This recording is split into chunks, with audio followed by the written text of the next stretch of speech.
So hello everyone, this video is for CA foundation जनवरी 25 के students के लिए। लास्ट के सिर्फ 10-12 डेज बचे हैं और हमारे मन में एक बेसिक डाउट चल रहा है कि यार प्रिपरेशंस तो नहीं हुई है, पर क्या हम अभी भी क्लियर कर सकते हैं? क्योंकि मन में कहीं ना कहीं वो है यार कि क्लियर करना है कैसे भी कर इस अटेम्प्ट को हाथ से तो नहीं जाने देना है। बट पर्सनली मैं क्या बिलीव करती हूँ कि सीए फाउंडेशन जो है ना वो लेजिट कम से कम टाइम में भी हो सकता है। बट एक चीज जो है ना वो मेक श्योर होनी चाहिए अब जाकर के, अब हम अपना मैक्सिमम टाइम दे रहे हैं। आप मुझे अपना टाइम डिवोट करो, गारंटी करो कि मैं 12 से 13 घंटे पढ़ने के लिए तैयार हूँ और मैं इन रिटर्न आपको गारंटी करती हूँ कि मैं आपको सीए फाउंडेशन क्लियर करवा दूंगी विद दिस स्ट्रेटेजी। सो क्या आप ये वादा करने के लिए तैयार हो? Do let me know in the comment section कि हम कैसे भी कर क्लियर करेंगे। हमारे मन में वो जज्बा है, आप सिर्फ हमको प्लान बताओ कि कैसे क्या इंप्लीमेंट करना है, कैसे क्या वर्क करना है। बट हु आई एम, सबसे पहली बात, आई एम सीए परिधि कोठारी और मैंने सीए फाउंडेशन में 310 मार्क्स स्कोर करे थे in less than 2 months. But हमारा टारगेट तो भी 300 प्लस का है ही नहीं, हम सिर्फ 200 टारगेट कर रहे हैं कि हमारे कैसे भी करके सिर्फ 200 आ जाए। मैं आज आपको इंपॉर्टेंट टॉपिक्स बताऊंगी, कितने दिन आपको उसको पढ़ना है, कहाँ से पढ़ना है, वो हर चीज जो है इस वीडियो में मैं आपको आगे बताने वाली हूँ। बिना किसी टाइम वेस्ट के स्टार्ट करते वीडियो। लेकिन अगर अभी तक आपने मेरे चैनल को सब्सक्राइब नहीं करा है, डू सब्सक्राइब दिस चैनल, क्योंकि आगे आपके लिए सीए फाउंडेशन के लिए बहुत सारी इंपॉर्टेंट वीडियोस जो है इसी चैनल पर आने वाली है। So before continuing this video, अभी सबसे मेजर प्रॉब्लम क्या आ रही है कि हमारा सीए फाउंडेशन का अटेम्प्ट इतना क्लोज है, हमने पढ़ाई नहीं करी, हमारा कोर्स नहीं हुआ है, रिविजन्स तो भूल ही जाओ। लेकिन सोचो इसका सिंपल सा सोल्यूशन इतना सा है कि अगर हमारे पास इंपॉर्टेंट क्वेश्चन एंड आंसर्स की लिस्ट होती है तो हम उसी को 3 to 4 टाइम्स इजीली रिवाइज कर सकते हैं। और इसीलिए सीए प्रतीक ठक्कर सर आपके लिए लेकर आ गए हैं इंपॉर्टेंट क्वेश्चन एंड आंसर्स की लिस्ट फॉर सीए फाउंडेशन जनवरी 25 अटेम्प्ट, और वो भी काफी अफोर्डेबल प्राइसेस पर। सो इस लिस्ट से हम एक्सपेक्ट कर सकते हैं एटलीस्ट 70 to 80 मार्क्स। और पिछले अटेम्प्ट्स में भी काफी स्टूडेंट्स ने इस लिस्ट को परचेज करा और उन्होंने काफी अच्छा स्कोर करा, अपने एग्जाम्स को इजीली क्लियर करा है। और ये इंपॉर्टेंट क्वेश्चन एंड आंसर्स की लिस्ट को काफी अटेम्प्ट्स लाइक पिछले 5 से 6 अटेम्प्ट के एमटीपीज, आरटीपीज, प्रीवियस ईयर के क्वेश्चन पेपर्स को एनालिसिस करने के बाद भी निकाला जाता है। तो आप इस पर इजीली ट्रस्ट कर सकते हो। और अगर आप मेरा कोड यूज करते हो जो कि सीए लर्नर्स, तो आपको 10% का एडिशनल डिस्काउंट और मिल जाएगा। उसके बाद भी अगर आपको किसी भी तरह की कोई भी क्वेरी है तो आप सीए प्रतीक ठक्कर से इस नंबर पर डायरेक्टली कांटेक्ट कर सकते हो और आपको उनकी ऐप की लिंक भी डिस्क्रिप्शन में मिल जाएगी। So don't forget to check that link. Accounts हम सबसे पहले स्टार्ट करते हैं कि अकाउंट्स में हम कैसे क्या पढ़ेंगे। तो अकाउंट्स में कुछ चैप्टर्स बहुत इंपॉर्टेंट है जो कि हर बार आते हैं, जिसको हम मिस कर ही नहीं सकते और बहुत ईजी भी है। हमने 12th में भी कहीं ना कहीं पढ़ा हुआ है, जैसे कि रेक्टिफिकेशन ऑफ एरर हो गया। आईसीआई वेबिनार ने इवन स्पेसिफिक इलस्ट्रेशन भी बताया था, वो मैं आपको बता देती हूँ। 7 और 8 नंबर का प्रैक्टिकल इलस्ट्रेशन और 1 और 4 नंबर का टेस्ट योर नॉलेज का क्वेश्चन। डेप्रिसिएशन चैप्टर इंपॉर्टेंट है, उसकी 6, 7, 8, 9 इलस्ट्रेशन आईसीआई ने खुद हमें बताया है कि वो इंपॉर्टेंट है। इन्वेंटरी में जो क्वेश्चन काफी बड़ा आपको लगता है, काफी टफ लगता है, वो क्वेश्चन डेफिनेटली इन्वेंटरी में से आने वाला है। साथ ही में बीआरएस छोटा चैप्टर है बट अगेन बहुत ज्यादा इंपॉर्टेंट है। फिर कंपनी अकाउंट्स में से री इश्यू और फोरफीचर ऑफ शेयर्स वाली जो भी जनरल एंट्रीज रहती है वो बहुत इंपॉर्टेंट है। जो बैलेंस शीट रहती है, अगर आपकी टैली नहीं हो रही है फाइनल में कोई बात नहीं, लेकिन स्टेप मार्किंग का हमें ध्यान रखना है।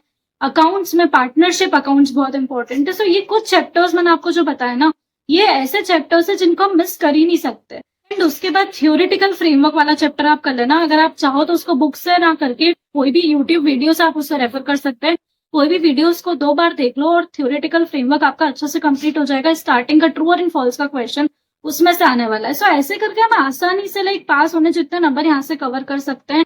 कहाँ से पढ़ाई करनी है? सिर्फ और सिर्फ आईसीआई मेट से प्रैक्टिकल इलस्ट्रेशंस और टेस्ट योर नॉलेज के क्वेश्चंस, इतने अगर कर लिए, उसके अलावा अगर एक क्वेश्चन भी नहीं देखा, बाई चांस आरटीपी नहीं देखी, एमटीपी नहीं देखी, प्रीवियस ईयर का एक क्वेश्चन पेपर नहीं देखा, कोई बात नहीं, हर चीज चल जाएगी। लेकिन आईसीआई जो हमारी बुक है उसके सारे क्वेश्चंस जो है वो हमें करने हैं। जो भी चैप्टर, अगर आप 1-2 चैप्टर नहीं कर पा रहे हो कोई बात नहीं, उसको बिंदास तरीके से छोड़ो। 80% कोर्स कवर करके जाओ, लेकिन अच्छे से कवर करके। Now moving with the law की क्या स्ट्रेटेजी रहनी चाहिए। ऑलरेडी पेपर काफी डिफिकल्ट लग रहा है। सो लॉ में मैंने एग्जामिनेशन स्कोर करा था ऑफकोर्स, लेकिन मैंने इंडियन कॉन्ट्रैक्ट एक्ट छोड़ दिया था। अब हमारे टाइम पर बात अलग थी, 40 नंबर का इंग्लिश का पोर्शन भी था, आपके टाइम पर नहीं है। सो मैं आपको ये सजेस्ट नहीं करूंगी कि आप भी इंडियन कॉन्ट्रैक्ट एक्ट छोड़कर जाओ। लेकिन क्या होता है कि बहुत बड़ा चैप्टर है, पूरा कवर हो नहीं पाता, और अगर वो कवर करने जाओ तो बाकी सारे चैप्टर्स छूट जाते हैं। सो मेरी पर्सनल आपको ये स्ट्रेटेजी रहती है कि बाकी जितने भी चैप्टर्स है, जैसे कि एलएलपी हो गया, companies act, negotiable instruments act, जहां से कंफर्म क्वेश्चन आना है, सेल्स ऑफ गुड्स एक्ट वगैरह, पार्टनरशिप एक्ट, यहाँ से हमें पता है कि क्वेश्चंस काफी सारे आने हैं, सो पहले हम इनको कवर कर लो, फिर इंडियन कॉन्ट्रैक्ट एक्ट के जो भी इंपॉर्टेंट टॉपिक्स है अगर उनको कवर कर लिया जाए ना तो भी हम आसानी से क्लियर कर सकते हैं लॉ को। अब बात आती है कि लॉ में मैंने पर्सनली पहले दूसरी बुक फॉलो कर ली थी, लेकिन बाद में मुझे पता चला कि आईसीए मेट करना कितना जरूरी था और फिर मैंने चेंज करी थी अपनी बुक। इसके चक्कर में मेरा इंडियन कॉन्ट्रैक्ट एक्ट रह गया था। सो मैं आपको ये सेम चीज सजेस्ट करूंगी कि आप अगर अभी से पढ़ाई करो तो सिर्फ और सिर्फ आईसीए मेट से ही पढ़ना, और उसके बीच में जो भी एग्जाम्पल्स आते हैं, खास कर इंडियन कॉन्ट्रैक्ट एक्ट में जो भी कुछ एग्जाम्पल्स दिए हुए रहते हैं 2-3 लाइन में, उनको विशेष कर ध्यान से पढ़ना, क्योंकि उसमें से सेम क्वेश्चन जो है वो आईसीए पूछ लेता है बहुत बार।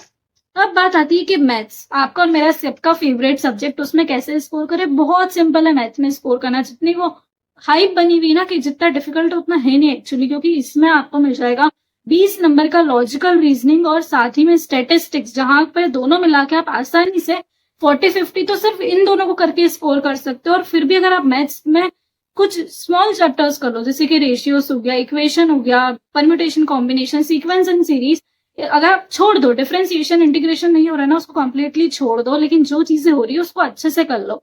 पर्सनली मैं ये बोलना चाहूंगी कि आईसीआई मेट मैथ्स के लिए सफिशिएंट नहीं है। मतलब अगर आपने पूरी सॉल्व कर ली तब भी आप ये एक्सपेक्ट नहीं कर सकते हो कि सेम क्वेश्चंस आएंगे, लेकिन आपकी प्रैक्टिस के लिए आप अगर किसी और मॉड्यूल को रेफर करना चाहो आप कर सकते हो। लेकिन अगर आपके स्ट्रॉन्ग लॉजिक्स है, आपके कंसेप्ट एकदम क्लियर है ना, तो फिर आपने अगर सिर्फ आईसीआई मेट भी सॉल्व कर ली तो भी बहुत है, क्योंकि ऑलरेडी आईसीआई मेट भी काफी मोटी होती है।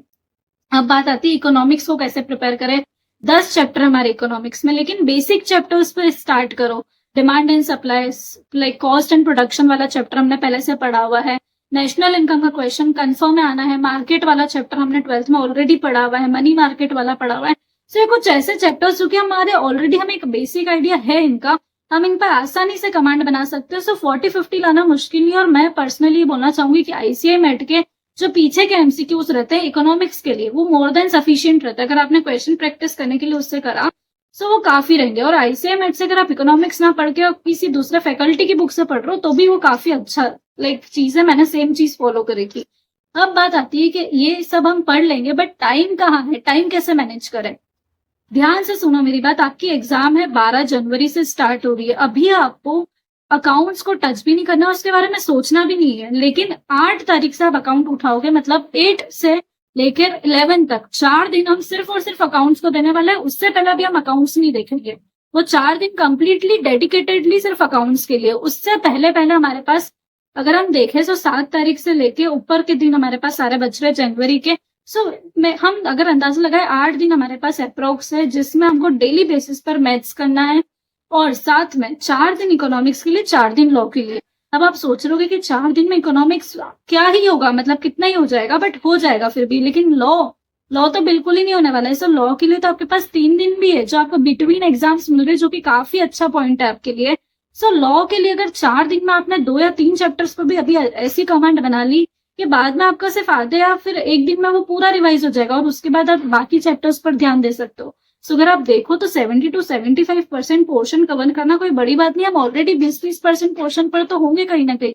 सो हमको सिर्फ 30-40% पोर्शन कवर करना। तो फाउंडेशन को क्लियर करने के लिए कोई रॉकेट साइंस नहीं चाहिए, बहुत सिंपल हो जाता है फाउंडेशन क्लियर करना अगर हम स्ट्रेटेजी वाइज पढ़ाई करें तो।